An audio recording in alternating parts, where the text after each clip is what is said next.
Le sondage nasogastrique est un geste médical délégable fréquent en réanimation.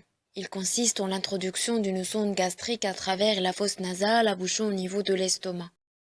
La pose d'une sonde nasogastrique permet la prévention du risque d'inhalation préopératoire dans le cadre d'une hémorragie digestive de grande abondance et dans le cadre d'un trouble de conscience, d'assurer la vidange gastrique dans le cadre de l'occlusion intestinale, d'assurer l'apport alimentaire ou de médicaments chez les sujets présentant un trouble de conscience, les patients sédatés et les sujets présentant un trouble de déglutition.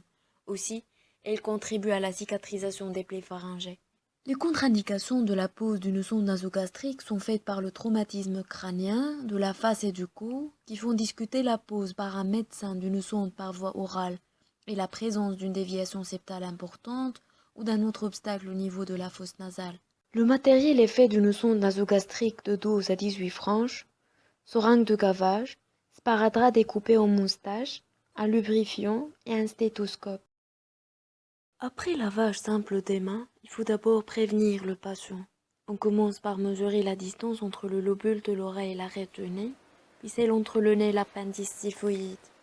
Puis on repère le trait de mesure. La position de la tête en flexion permet le passage de la sonde dans l'œsophage et non dans la trachée. Avec de la xylocaïne gel, on procède à la lubrification de la sonde gastrique.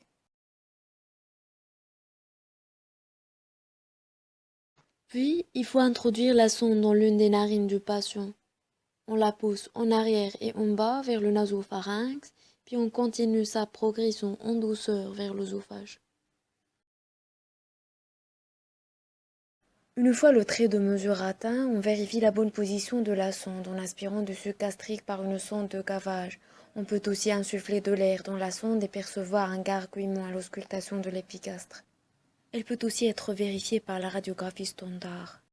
Puis, on fixe la sonde à l'aide d'un ruban adhésif au nez du patient. Après, la sonde est soit clampée, soit laissée en siphonnage, soit ajustée au système d'aspiration digestive ou de nutrition entérale.